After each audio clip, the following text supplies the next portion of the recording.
Chris, there's a lot of FOMO around AI. It's been going on for quite some time, right? What's your prediction? Is this going to continue? Is it going to calm down? Is it going to accelerate? Give us a little bit of a market overview. Sure.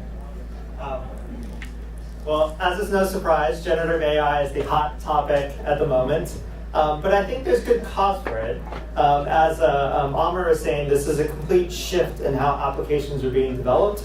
And this brings intelligence and sort of augments intelligence into the application itself.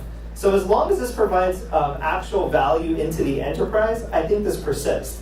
Will we see the amount of FOMO and craziness and valuations and everything forever? Probably not. At some point, we're going to have to ground back to reality, no pun intended. But this seems very real, and we're seeing it both from the customer, enterprise, startup, platform, every side. So it has all the makings of a platform shift. So what percentage of deals are AI deals right now? That's a funny question because even if you're not an AI company, he asked me what percentage of deals that we see are AI deals nowadays.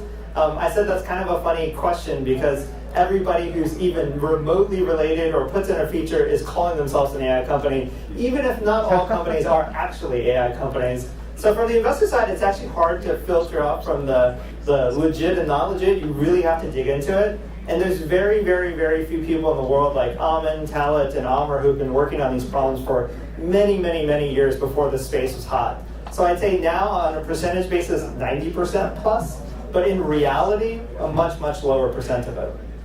Let's have Laura ask the same question. A very similar experience. So I've only been at Sapphire for 2 months, but I've sat in lots of AI pitches and lots of conversations around AI and different AI companies. And what I'm finding on the customer side, because I also run our CIO network as well and our engineering excellence network, is that people are trying to decipher which products will still be here in regards to AI products. Because what we're finding is everyone's trying to add AI to their stack, whether that's HubSpot or Zoom or any other company trying to add AI. But then you have these standalone companies that are trying to identify specific use cases like the Jaspers and the Writers and so forth and trying to do that. But then you wonder, do they have longevity in the space, right? And a lot of the CIOs are really confused, honestly, and they tell us that. They say, hey, we know we have to invest. We want to take advantage of AI.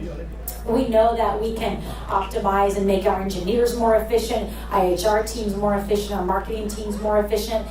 But I'm really scared in buying a product that may not be around in 5 or 10 years, right? And so having founders like Amr and stuff that have been doing this for a long time and understand how the roadmap looks like in the evolution is really important right now. And so there is a lot of hype.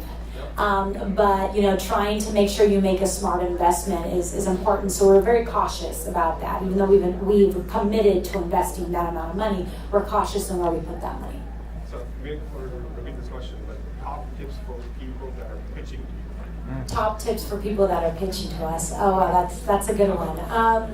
I would say, come to be prepared of what problem you are solving and how you're also going to work with the big players, right? So if you think about the LLM models that are in the market today, are they going to basically disrupt and kill your business, or are you doing something additive to that, right? That complementary to that. So because the problem that people are trying to solve right now is, do I build this stuff myself?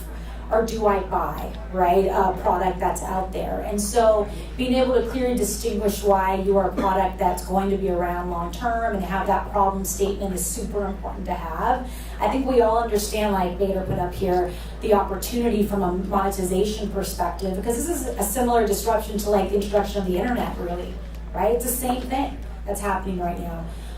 So the opportunity everyone knows is massive. I think just people are confused about where to start.